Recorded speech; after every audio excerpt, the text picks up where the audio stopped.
बिस्मिल्लाहिर्रहमानिर्रहीम। दोस्तों, आज हम आपको एक ऐसी करामात के बारे में बताने जा रहे हैं जिसे जानकर आपका दिल खुशी से भर जाएगा और आप अपनी जिंदगी में ख्वाजा गरीब नवाज रहमतुल्लाह अलैहि की बारगाह की फजल और दुआओं का एहसास करेंगे। यह कहानी है एक जानी मानी गायिका लता मंगेशकर की, जिन्होंने अपनी परेशानियों और मुसीबतों के बीच ख्वाजा गरीब नवाज की दरगाह का रुख किया। इन्नल्लाह गफूरुर रहीम के जिक्र से भरपूर इस किस्से में हम आपको बताएंगे कि किस तरह ख्वाजा साहब की रहमत ने लता मंगेशकर की जिंदगी बदल दी। यह एक ऐसी हकीकत है जो आपकी सोच को झंझोड़ देगी और ख्वाजा गरीब नवाज की महानता को समझने का एक नया नजरिया देगी। या ख्वाजा के उच्चारण के साथ इस वीडियो को अंत तक देखें ताकि आपको यह समझ में आ सके कि अल्लाह और उसके नेक बंदों की रहमत किस तरह इंसान की तकलीफों का इलाज करती है। तो चलिए इस वीडियो को दिल से देखें और इस पाक सफर में हमारे साथ शामिल हों। जैसा कि आप सब जानते हैं कि लता मंगेशकर हमारे हिंदुस्तान की एक मशहूर गायिका रही है। लता मंगेशकर ने हर तरह के गानों में बहुत नाम कमाया है, चाहे वह क्लासिकल हो, फोक हो या फिर सूफी सॉन्ग हो। लता मंगेशकर हमें हर जगह पर बुलंद नजर आती थीं। हालांकि पिछले दिनों इस मशहूर गायिका का 92 साल की उम्र में इंतकाल हो गया था, यानी कि लता मंगेशकर इस दुनिया से चल बसी थीं। दोस्तों, 7 दशकों तक संगीत की दुनिया में बेताज मलिका रहने वाली लता मंगेशकर का आगाज बिल्कुल सादा और बहुत मुश्किल भरा था, क्योंकि उस वक्त फिल्मी गजल उर्दू जबान में ही लिखी जाती थी और फिर उर्दू जबान में ही गाई जाती थी। जिस दौर में लता मंगेशकर ने इस फील्ड में कदम रखा था, उस दौर में उर्दू जबान का ही चलन था। इसलिए शुरुआत में लता मंगेशकर का बोलने का लहजा बिल्कुल भी अच्छा नहीं था। ये देखकर लता जी बहुत मायूस हो गईं और बहुत ज्यादा परेशान रहने लगी थीं। इसलिए फिर उन्होंने इस दुनिया को छोड़ने का ही फैसला कर लिया था। अब आप सोच रहे होंगे कि फिर अचानक से ऐसा क्या हुआ कि गुमनाम की गहराइयों में डूबी हुई लता मंगेशकर अचानक से इस फील्ड की बुलंदियों को छूने लगीं और फिर देखते देखते बहुत ज्यादा कामयाब भी हो गईं। इस बात को लेकर जब एक बार एक रिपोर्टर ने लता मंगेशकर से सवाल किया तो उन्होंने अपनी कामयाबी, तरक्की और इस बदलाव का राज अपनी जबानी में कुछ इस तरह बताया।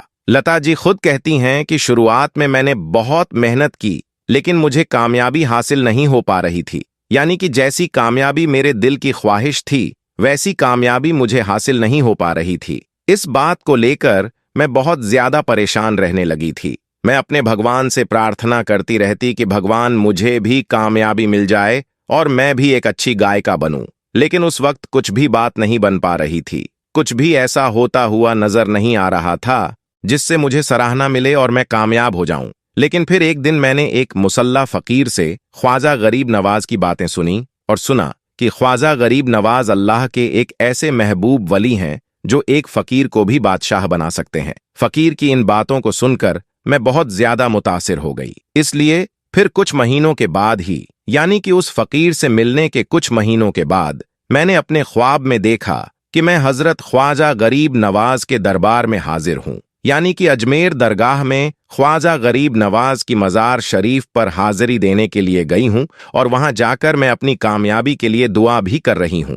यह नज़ारा देखकर मैं खुद को बहुत ही ज्यादा पुरसुकून और हल्का फुल्का महसूस कर रही थी। फिर मैंने देखा कि अजमेर दरगाह शरीफ के एक तरफ से एक बुजुर्ग बाबा अचानक से जाहिर हो गए और आकर उन्होंने मेरे सर पर सफा कदल दिया। फिर वो बुजुर्ग बाबा जो फकीर थे ने मुझसे फरमाया कि बेटा परेशान ना हो, अब तू पीछे मुड़कर कभी भी मत देखना, जा तेरी बुलंदी का आगाज अब से शुरू हो गया है। इतना कहकर उस बुजुर्ग फकीर बाबा ने एक सब्ज रंग का कपड़ा, जो कि एक चादर थी, उसे मेरे सर पर उड़ा दिया। फिर जब मैं अपने उस ख्वाब से बेदार हुई तो मैंने ख्वाब से बेदार होते ही अपने सारे घर वालों को यह पूरा ख्वाब बता दिया। यानी कि उन सबको बता दिया कि मैंने ऐसा ख्वाब देखा है।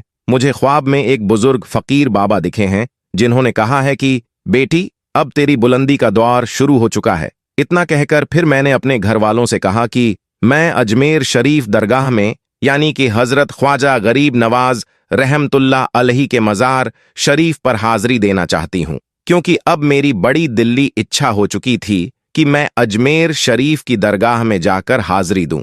मगर मेरी इन बातों को सुनकर मेरे घर वाले मुझसे कहने लगे कि बेटा ये सिर्फ तुम्हारा एक वहम है, ऐसा कुछ भी नहीं है और सपना तो बस सपना ही होता है। सपना कभी भी पूरा नहीं हुआ करता है, क्योंकि मेरे घर वालों की नज़र में ये सिर्फ एक सपना था। लेकिन मुझे पता था कि इस्लाम में ख्वाब को बहुत ज्यादा अहमियत दी गई है, और इसकी वजह यह है कि ख्वाब के जरिए से बहुत सारे अंबिया किराम को वहीं भी भेजी गई थीं। इसलिए इस्लाम के हिसाब से लोगों के लिए ख्वाब बहुत ज्यादा मायने रखता है। खैर, लता मंगेशकर ने रिपोर्टर को आगे बताया कि इसके बाद मैंने जिद पकड़ ली कि मुझे हजरत ख्वाजा गरीब नवाज की दरगाह में जाकर उनके मज़ार शरीफ पर हाजिरी देनी है। फिर आखिरकार मेरी इस जिद के आगे मेरे घर वालों ने मेरी बात मान ली। वजह शायद यह रही होगी कि हम लोग हिंदू धर्म से थे और अजमेर शरीफ की दरगाह एक मुस्लिम दरवेश की थी। इसलिए किसी मुसलमान बुजुर्ग की दरगाह पर जाना हमारे घर वालों की नज़र में मुनासिब नहीं होता था। वे सोचते थे कि लोग क्या कहेंगे, लोग हमारे बारे में क्या सोचेंगे। शायद इसी वजह से मेरे घर वालों ने मुझे अजमेर शरीफ जाने से मना किया था। लेकिन अब आखिरकार मुझे जाने की इजाजत मिल ही गई। इसके बाद मैं अपने कुछ खास दोस्तों और अजीज लोगों के साथ अजमेर शरीफ की दरगाह में हाजिर हो गई। जब हम वहां पहुंचे तो उस वक्त रात का वक्त हो चुका था और वहां का मंजर मुझे बिल्कुल मेरे ख्वाब जैसा ही नजर आ रहा था। मैं खुद को जैसे ख्वाब में पुरसुकून महसूस कर रही थी, वैसे ही हकीकत में भी मैं खुद को बहुत ज्यादा पुरसुकून महसूस कर रही थी और मुतमिन होकर रूहानी दुनिया का एक फर्ज समझ रही थी। फिर मैंने ख्वाजा गरीब नवाज की बारगाह में हाजिर होकर सलाम अर्ज किया और दुआ मांगी। इसके बाद वहां के जो खादिम थे, उन्होंने मुझे मज़ार शरीफ के अंदर ले जाकर एक चादर जो कि सब्ज रंग की थी और उसके किनारों पर सुर्ख रंग की झालर भी लगी हुई थी, मुझे दी। इसके अलावा सफेद और सब्ज रंग से उस चादर पर अरबी में कुछ लिखा हुआ भी था। उन्होंने उस चादर को मेरे हवाले कर दिया, लेकिन उस चादर को मेरे हवाले करते हुए उन्होंने एक अजीबो गरीब बात मुझसे कह दी। वे कहने लगे,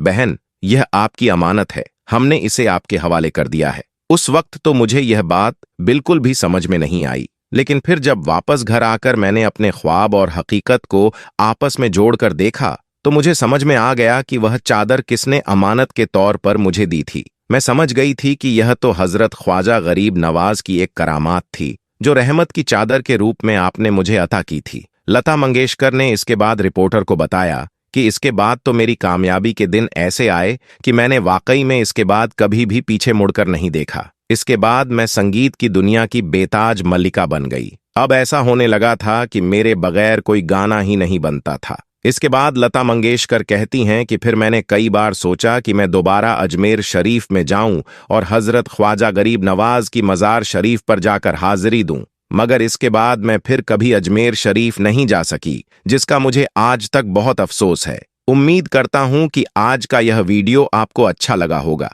अगर पसंद आया हो तो आप इसे दिल से एक लाइक जरूर कर दें और मेहरबानी करके इसे शेयर भी कर दें ताकि और भी लोगों के पास यह वीडियो पहुंच जाए। आपका वीडियो देखने के लिए बहुत बहुत शुक्रिया।